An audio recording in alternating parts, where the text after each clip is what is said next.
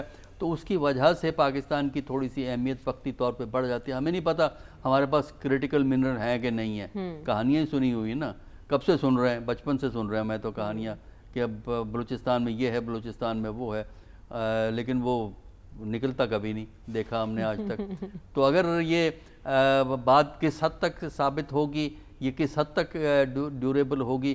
لیکن دوسری طرف جب آپ گلوبل پالیٹکس میں جائیں گے تو وہاں انڈیا کا جو رول ہے وہ اپنی جگہ اہم رہتا ہے. اچھا, انڈیا کا رول اس لیے اہم رہتا ہے کہ انڈیا جو ہے وہ نہ صرف چین کے کاؤنٹر فورس کے طور پہ ایمرج کرتا ہے, انڈیا کا ایک رول اور بھی ہے جو ہمیں ایشیا پیسیفک میں نظر آتا ہے, جو پاکستان کا رول نہیں ہو سکتا.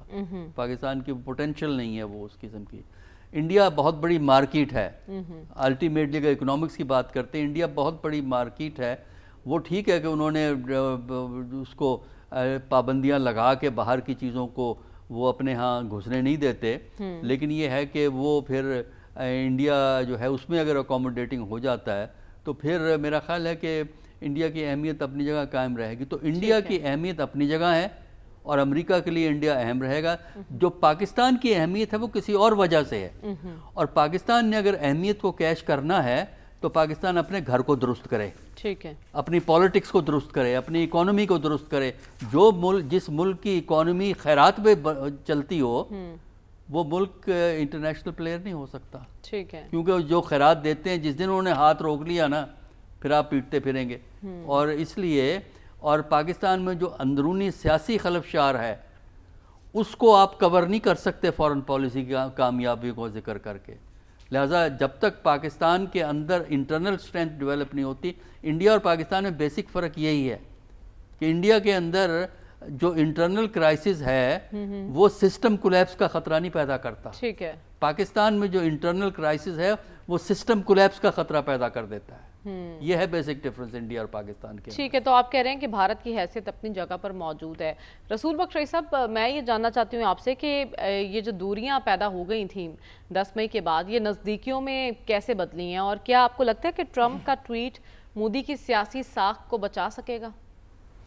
دیکھیں, یہ دوریاں وہ اس طرح کی دوریاں نہیں تھیں جو آپ سمجھ رہی ہیں. کہ اس میں مسئلہ کیا ہے؟ مسئلہ یہ ہے کہ ہندوستان کے ساتھ امریکہ چاہتا ہے کہ تجارت کا جو توازن ہے وہ اتنا زیادہ ہندوستان کے حق میں ہے جو وہ چاہتے ہیں کہ وہ ختم ہونا چاہیے, کہ زیادہ برآمدات امریکہ کی ہندوستان میں جائیں اور ہندوستان کی برآمدات کم آئیں امریکہ کے اندر. یا اگر وہ اپنی برآمدات کو اسی مقدار میں رکھنا چاہتے ہیں, کوئی 70-80 بلین ڈالر کی ہیں امریکہ کی مارکیٹ میں, اس کے مقابلے میں امریکہ کی برآمدات زیادہ سے زیادہ کوئی 25-30 بلین ڈالرز کی ہے, تو وہ جو 30-40 بلین ڈالر کا فرق ہے وہ اس کو ختم کرنا چاہتے ہیں. وہ صرف ان کا مسئلہ ہندوستان کے ساتھ نہیں ہے, ان کا برازیل کے ساتھ ہے, ان کا یورپین یونین کے ساتھ ہے, ان کا چین کے ساتھ ہے, ان کا UK کے ساتھ تھا. تو کچھ ممالک کے ساتھ انہوں نے وہ طے کر لیا ہے. وہ کہتے ہیں بیٹھے ہیں میز کے اوپر, ہم اس کو نیگوشیٹ کرتے ہیں. ابھی تک وہ نیگوسیشنز بھارت کے اور امریکہ کے درمیان میں شروع نہیں ہوئے, لیکن وہ لازمی طور پر ہوں گے کہ امریکہ کی جو مارکیٹ اتنا بڑی ہے, 70-80 بلین ڈالر کی ایکسپورٹس ہیں, اور جو بزنس کلاس ہے اس کے اوپر اتنا پریشر ہے مودی صاحب کے اوپر کہ وہ تو گھٹنوں کے پل چل کے وہاں جائیں گے, نیگوشیٹ کریں گے, ایک ٹیرف ایگریمنٹ دونوں کے درمیان میں ہو جائے گا. اور اس کے ساتھ ساتھ ان کی جو اسٹریٹجک تھنکنگ ہے اس میں کوئی بہت دوریاں نہیں آئیں. وہ جو ایشیا پیسفک کے حوالے سے اور چین کے حوالے سے وہ وہیں اپنی جگہ کے اوپر موجود ہے. تو یہ سمجھنا کہ ٹویٹ سے یہ فارن پالیسی چلتی ہے, یہ بیانات دیے جاتے ہیں, ان کا مقصد صرف کوئی ایک پریشر کریٹ کرنا ہوتا ہے, اس کے علاوہ کچھ اور نہیں ہوتے. بیانات کے کو دیکھ کے, اور اب آج کل ٹویٹر سے ہوتے ہیں, ان کو دیکھ کے آپ خارجہ پالیسی کا تجزیہ نہیں کر سکتے. اب آپ دیکھتے ہیں کہ تجارت کا والیوم کیا ہے, کتنا لوگ ہندوستان کے امریکہ کے اندر کام کرتے ہیں, امریکہ کے کتنا ہندوستان کے اندر سرمایہ کاری ہے, کتنا بھارتی کمپنیاں امریکہ کے اندر سرمایہ کاری کر رہے ہیں. آج کل یہ دور ہے, اور اس میں ہم دیکھتے ہیں کہ ہندوستان امریکہ کا ایک اہم پارٹنر ہے. ان کے درمیان میں ایسی دوری مجھے نہ کبھی نظر آئی ہے نہ اب نظر آتی ہے. معاملات ہیں چین کے ساتھ, ہندوستان کے ساتھ, سب کے ساتھ حل ہو جائیں گے. اگر نہیں ہوں گے تو وہ امریکہ اسی طرح کا پریشر جاری رکھے گا. ٹھیک ہے, تو کیا لگتا ہے عثمان شامی صاحب آپ کو کہ دوریاں تھیں ہی نہیں, اور ابھی جس پریشر کی بات کی ہے رسول بخش رئی صاحب نے, کیا ٹرمپ کا بھارت پر دباؤ کوئی بات منوانے کے لیے تھا؟ کیونکہ ابھی وہاں وزیر تجارت جو ہیں امریکی, وہ یہ بھی کہہ رہے ہیں کہ وہ تو ابھی مذاکرات کی میز پہ بھی آئیں گے اور صدر ٹرمپ سے معافی بھی مانگے گا بھارت. اچھا, پہلے میں تھوڑی سی اس کی وضاحت کر دوں. پہلی بات تو یہ کہ صدر ٹرمپ نے ٹویٹ نہیں کیا, انہوں نے ٹویٹ یہ کیا تھا 2 دن پہلے کہ ہم نے لوز کر دیا ہے, انڈیا کو کھو دیا ہے چین اور روس کے ہاتھوں. تو آپ دیکھیں ANI ایک نیوز ایجنسی ہے بھارت کی, اور یہ بڑا کلوز سمجھی جاتی ہے آج کل مودی حکومت کے. وہاں پہ اکثر یہ جھگڑا پڑا رہتا ہے کہ فلاں چیز کا ایکسیس ANI کو کیوں دے دیا گیا, باقی میڈیا کو نہیں دیا گیا. یہ اس کے ایک رپورٹر نے وائٹ ہاؤس کی پریس کانفرنس میں ٹرمپ سے سوال کیا کہ آپ کا جو ہے یہ آپ نے بھارت کے بارے میں جو ٹویٹ کیا ہے تو اس کا کیا مطلب ہے, اور کیا ریسیٹ کرنے جا رہے ہیں ریلیشن شپ. اچھا, اب آپ دلچسپ بات دیکھیں, اس کے جواب میں ٹرمپ صاحب نے کہا کہ نہیں وہ مودی میرا بڑا اچھا دوست ہے, بہت اچھا وزیر اعظم ہے یہ, لیکن ایک جملہ انہوں نے اور بھی بولا, انہوں نے کہا لیکن ابھی جو وہ کر رہا ہے مجھے وہ پسند نہیں آ رہا, روس سے تیل خرید رہے ہیں. اچھا اب مودی صاحب نے یہ خبر جو ہے ANI کی ٹویٹ کی جس میں سے یعنی جو ڈسکرپشن لگائی ہے تو یہ آخری جملہ ٹرمپ کا حذف کر دیا گیا, وہ انہوں نے ری ٹویٹ کیا کر کے اور اپنا جو ہے وہ یعنی ایک بڑے اتاولے ہو رہے تھے, یعنی وہ یہ تاثر دینا چاہ رہے تھے کہ بھئی ہمارا جو ہے نا سب کچھ معاملہ ٹھیک ہے یہ وہ, لیکن آپ دیکھیں یہ معاملہ ٹھیک نہیں ہے. میں پہلے دن سے یہ بات کہہ رہا ہوں کہ ٹرمپ اور مودی کا ساتھ چلنا جو ہے بڑا مشکل ہے, کیونکہ دونوں نے اپنے اپنے ملکوں میں ایک اسٹرانگ مین کا پرسیپشن دیا ہوا ہے کہ بھئی یہ کسی کے سامنے نہیں جھکتے, یہ کسی کی نہیں سنتے. تو جب تک مودی صاحب جو ہے وہ کسی نہ کسی صورت میں تھوڑا سا جھک کر نہیں دکھائیں گے تو صدر ٹرمپ کے ساتھ ان کا آگے چلنا ممکن نہیں ہے. ایک بات یہ. دوسرا اب آپ دیکھیں جو انڈیا کے ساتھ کئی معاملات پہ ڈفرینس آف اوپینین پیدا ہو گیا, جو H1B ویزا ہے وہاں پہ ورک ویزا, اس کا سب سے بڑا بینیفیشری انڈیا ہے. اب جو ٹرمپ کے جو حامی لوگ ہیں ان کے اندر یہ بحث بڑے زور و شور سے کہ اس کے اوپر کوئی پابندیاں لگائی جائیں. تیسرا رائٹرز کی ایک سٹوری ہے ابھی کل کی, انہوں نے کہا کہ IT جو انڈسٹری ہے اس کے اوپر ٹیرف لگانے کی گفتگو ہو رہی ہے کہ سافٹ ویئر سروسز جو پرووائڈ کی جاتی ہیں. آپ دیکھیں 70 سے 80 بلین ڈالر میرے خیال میں ایکسپورٹ ہے انڈیا کی سافٹ ویئر کی یا IT کی امریکہ کو, تو اگر اس کے اوپر ٹیکس لگ گیا تو وہاں پہ ان کی کیا حالت ہوگی, یعنی ان کو ٹھیک ٹھاک دھچکا لگے گا. تیسری ایک اور چیز ہے, اب آپ دیکھیں جو برکس ایک تنظیم ہے جس کے اندر برازیل ہے, رشیا ہے, انڈیا ہے, چائنا ہے, ساؤتھ افریقہ, ان کا اگلے سال اس کی صدارت آ رہی ہے انڈیا کے پاس.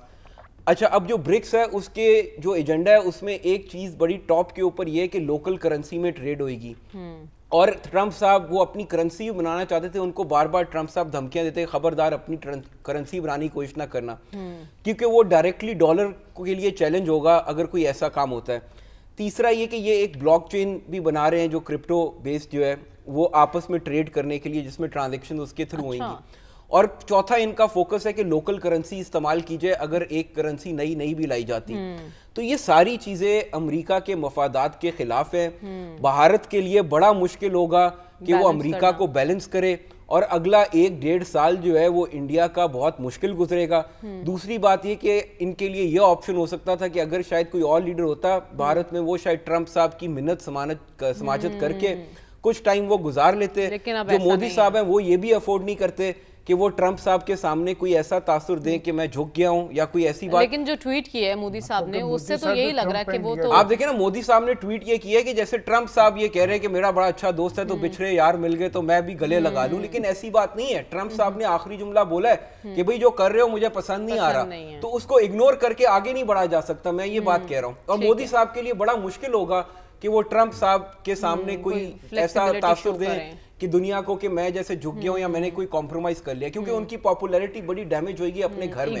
مودی صاحب بھی انڈیا کے ٹرمپ ہیں. ہاں یہی بات ہے, اور وہ دونوں یہ افورڈ نہیں کرتے کہ ہم اپنے ووٹرز کو کوئی ایسا تاثر دیں کہ ہم نے کوئی کمپرومائز کر لیا یا کسی دوسرے کے سامنے جھک گئے. ٹھیک ہے, تو آپ یہ کہہ رہے ہیں کہ مودی بھی لچک دکھانے کو تیار نہیں, اور اس کا یقیناً آنے والے دنوں میں نقصان ہوگا بھارت کو. ہمیں پروگرام میں آگے بڑھنا اور بات کرنی ہے غزہ کی صورتحال کی. اس بریک کے بعد اسٹے ود اس.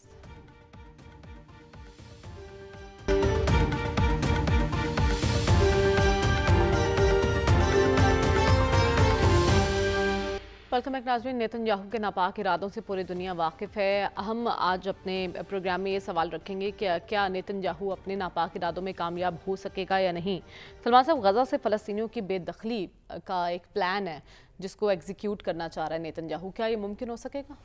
دیکھیں بات یہ ہے کہ وہ فلسطینی جو ہیں ان کے اندر سے رد عمل کی تحریک ختم نہیں ہونی. ان کی سرزمین ہے, اور یہ صرف ان کی سرزمین نہیں, یہ نبیوں کی سرزمین ہے, اور وہ اپنی مقدس سرزمین ان کے لیے چھوڑ کے جائیں گے. اصل میں بات یہ ہے, آپ دیکھیں کہ اسرائیل پہ ایک پریشر آ رہا ہے کہ مغربی ممالک کے اندر کوئی ایک دن ایسا نہیں جا رہا کہ وہاں پر بڑے مظاہرے نہ ہوتے ہیں. لاکھوں لوگ سڑکوں پہ آتے ہیں, اسرائیل کی مذمت کرتے ہیں, فلسطینیوں سے یکجہتی کا اظہار کرتے ہیں, اور ان کے اندر انسانیت ہے. وہ وہاں جو انہوں نے غزہ کا محاصرہ کیا ہے, وہاں پر جو خوراک کی بندش ہے, اس پہ انسانیت سڑکوں پہ آئی ہوئی ہے. لیکن بات یہ کہ اصل سوال یہ ہونا چاہیے کہ یہ سارا پریشر کارگر کیوں نہیں ہوتا.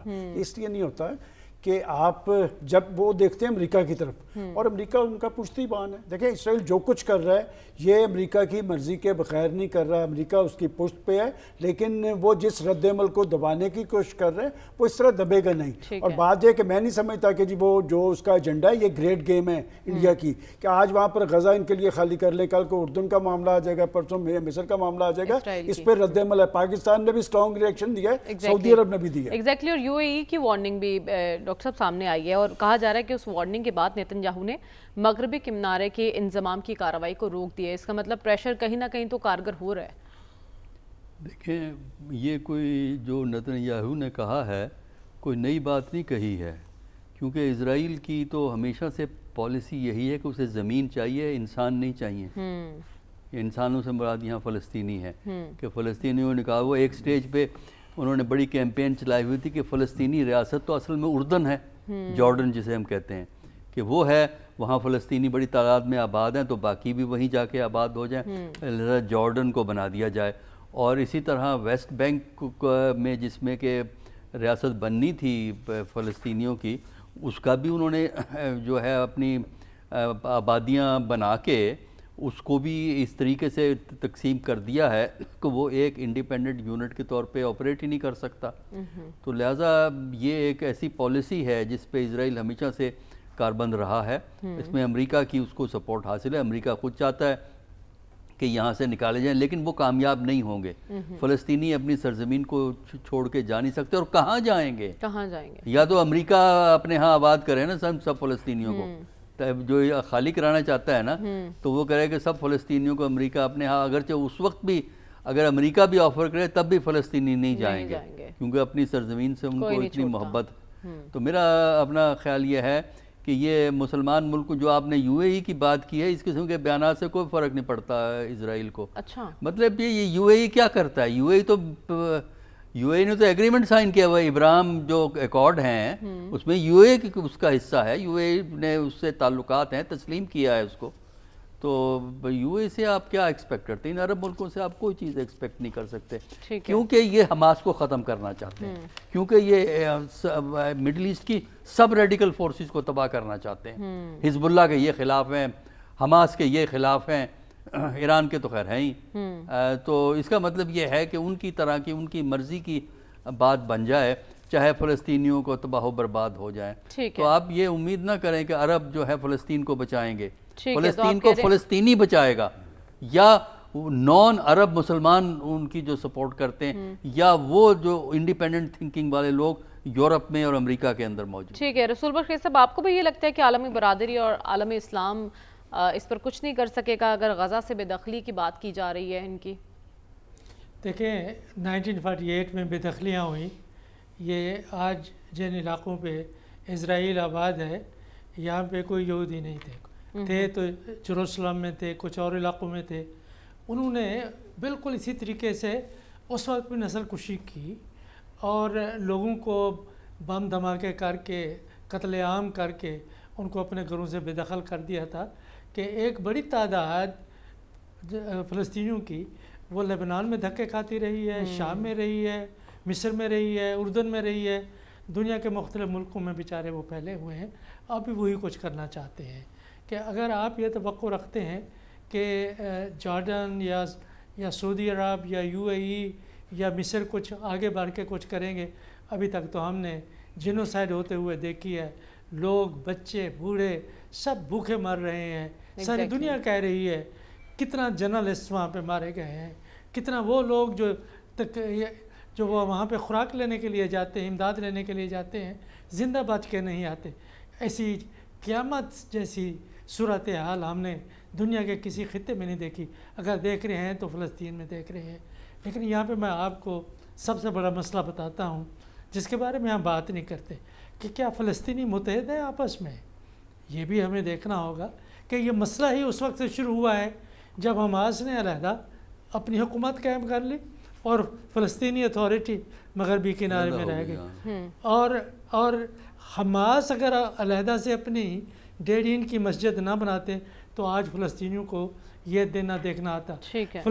حماس ایک نظریہ کو ریپرزینٹ کرتی ہے اور اس کو اچھا کہیں یا برا کریں ان کے ہم نوا ساری دنیا کے اندر موجود ہیں جو ان کے فلسفے سے ہیں، اور اسی وجہ سے، اسی نظریاتی تقسیم کی وجہ سے جو مغربی کنارے میں فلسطینی اتھارٹی ہے ٹھیک ہے، اس کے وہ خلاف ہیں۔